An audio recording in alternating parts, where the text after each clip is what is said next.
All right, so here we go. Big job today. Not really. So we're here with our 40-meter Z-boom as a line pump. We just ran out of line pumps today. As you can see, we've got some power wires. And just for reference, the bottom wires are communication wires. Second wires up are 220 supply wires, and our limit of approach on those is 1 meter or 3 feet. Top lines are the nasty ones. Those are the 12.5 kV, so you got to stay 10 feet from those.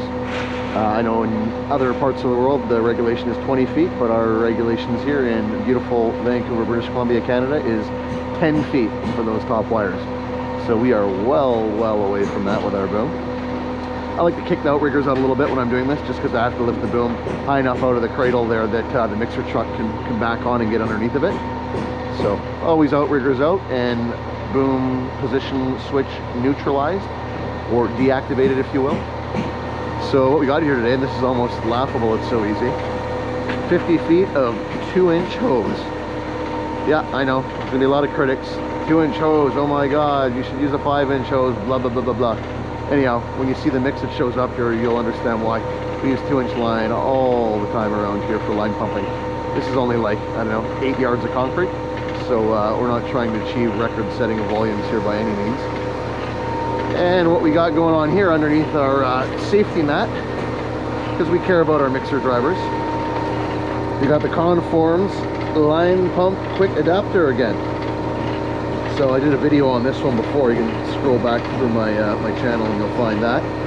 But yeah, we use the adapter with a 6-to-4 reducing elbow, and we gradually taper down to the 2-inch little pea shooter garden hose. We're going to prime out here with just a little bit of bentonite. I'll use a bit of water on the hopper just to get the first bit of concrete out of this 2.5-inch reducer. We'll puke a little bit of concrete into the bucket, get into some nice mud, get rid of the first rocky bit.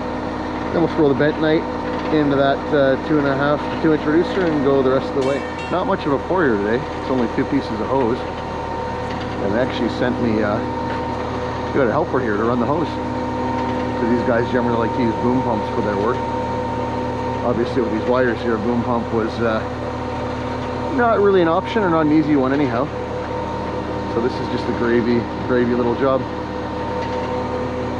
Probably could have got in here for a little 24-meter. The only concern would be keeping far enough back from that excavation with the outrigger would put us up on this apron of the neighbor's garage, this concrete apron. I don't really want to risk damaging that. I mean, it's such an easy little job to line pump anyhow. So when we prime out here, what we're going to do is I'm actually going to take that 2.5 to reducer, that last reducer off. Let's use a bit of water and I'll prime out all the way through the 3-inch to 2.5-inch reducer. And then once we get a little bit of concrete through there, then I'll throw some bentonite into that last 2.5 to 2 reducer. So speaking of which, he's mixing up his bentonite right now. So we'll put about a measuring cup full of this stuff, maybe 2 cups. We'll fill that bucket up with water halfway. Tip of the day, if you have access to hot water, the bentonite will reach consistency much faster using hot water than it does with cold. But either way, with cold water here, you want to let it sit for about 10 minutes and we'll get to a nice pancake batter consistency, which is ideal for priming. That's what you want, right? So you see right now it's all kind of congealed. You just got to give it a little bit of this. So if you spray in with hot water right from the get-go, you don't really even have to do this. It's kind of almost self-mixing. So but that's about the consistency we're at. This stuff will sit here for 10 minutes. It'll probably get a little bit too thick, and we'll add a little bit more water to it just before we prime out here.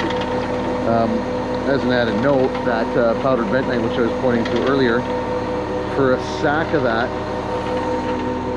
you know, sack about this size, you're about $11. So you figure it out, you're like 50 cents per prime, 75 cents per prime. It is absolutely dirt cheap, and it works really well. I think it works better than anything aside from having a mixer truck deliver a yard of grout. Obviously the only thing to watch with it is when we start pouring here, we're not going to pour the bentonite into anything structural. We'll spread it on the ground because it does it ruins concrete forever. So you do not want to get into anything finished or structural, because bentonite will basically remain in a mud-like state for eternity. So, but anyhow, yeah, cheapest, easiest product for priming. So once concrete gets here, we'll fire this through and rock and roll. Alright, so here we go. I'm just going to spray a little water up in the barrel. Get that first bit of mud through the reducers.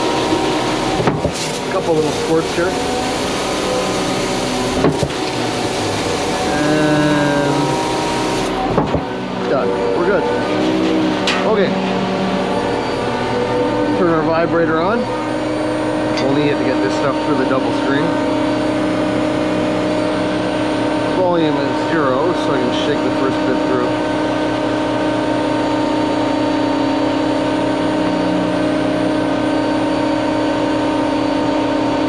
Placer wants it dry. Hopefully it's not too late for that.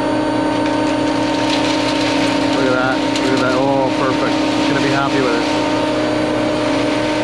That being said, we might have to turf our secondary screen. Yes, we will. I'll just let it vibe through and we'll get rid of that second screen. Yeah, that's the Achilles heel of the 2" by 2" mesh screen. The concrete's got to be kind of wet, so this ain't gonna work. So we'll just let that vibe through. And I'm gonna get rid of this. Goodbye screen. Come again another day.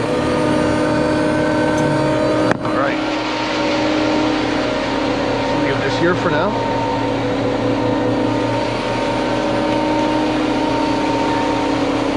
Remote on.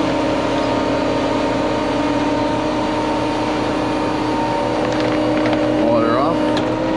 Upper tarp in place. Hey Jag, let's throw that. We'll throw the bentonite in now, and then I'll use that bucket to catch the first bit of concrete. What's that? Do you want to stay in the same bucket? Yeah, just dump that bucket in here, and then we'll use an empty bucket to catch the stuff coming out of there. I already put the penny in. Oh, you did? Yeah. Oh, okay, so that's extra. Yeah. Okay, we'll put it all in then, because I got nowhere else to keep it. Might as well use it all. Or at least a little bit more of it. Oh, lumpy. A little bit lumpy. It's okay. Good enough. Just throw the rest in the dirt. Oh boy! You might be on YouTube. I'm glad you dressed up. Yeah, well, we don't need to tell the general public that. Are you ready? Yep. I'll just puke a little bit through that taper.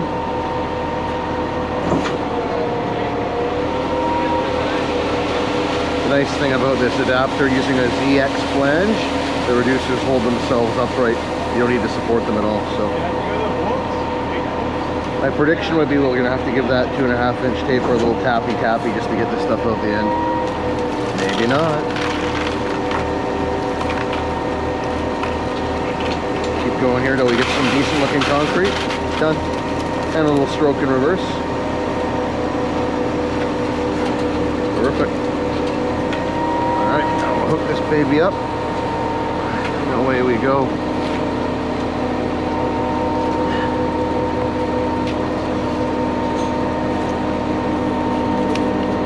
Safety pin time. Rule of thumb, we use safety pins for everything on the back end of the pump. This strap is only here for if we're doing boom work, but because it's here, we'll just choke it down anyhow. Why not? It's there. Okay, ready? Hose guy, ready? Yeah, ready? Ready. Boy, I hope we make it. I hope we make it. I'm really nervous here. Let's see what we got. Big pull here, or push I should say. 50-footer, it's a big one. Oh, she sounds good. I feel good about this.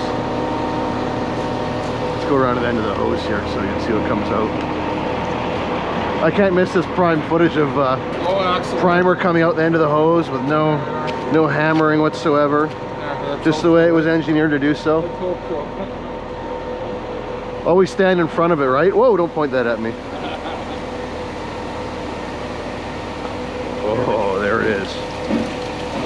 So you don't want that in your walls. Good. Anyhow, away we go. The rest is going to be pretty boring. So I'll check back in a little bit here, because I might just jump in and help out. But anyhow, yeah, 2-inch line, see how that stuff pumps? That's a pretty dry slump. That's like a 4-inch slump on a good day. And it pumps like butter, no problemo. Look at the back of the pump here. There's a little setup. Easy peasy. Anyhow, check back in on the way out of here.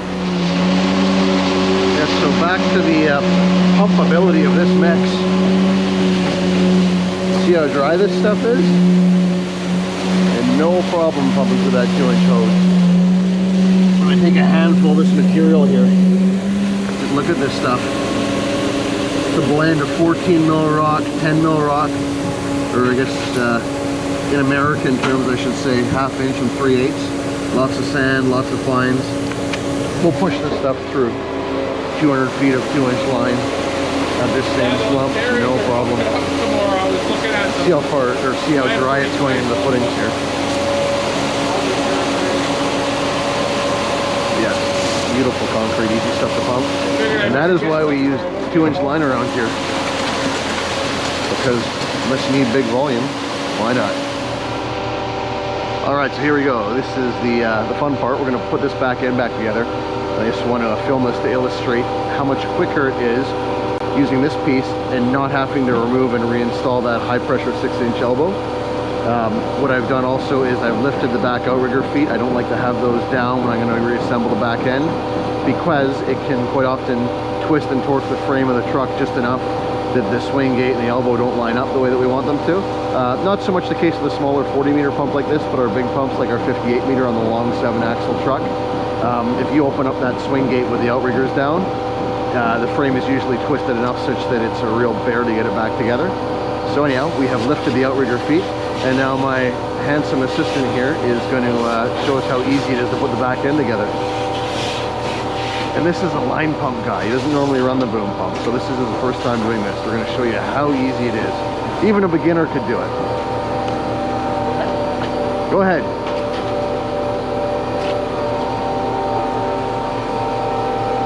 Don't make me look stupid. Don't make me eat my words. Show us how easy it is. Once he gets his gloves on. It's really, really easy once you get your gloves on, I swear.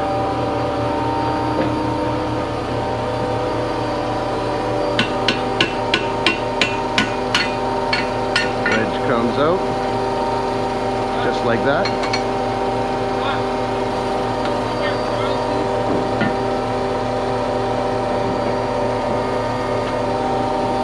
Like that, it comes off. Now we're going to button it back together, not having to dick around with this elbow whatsoever, because quite often that means having to undo the clamps up here to get enough play to get this all lined back together.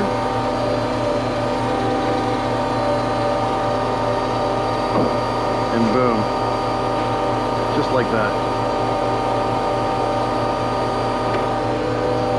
Like I said, he's a bit of a beginner in this, so it might be a little bit slower than normal. I might have to jump in here and help out. Oh, there we go.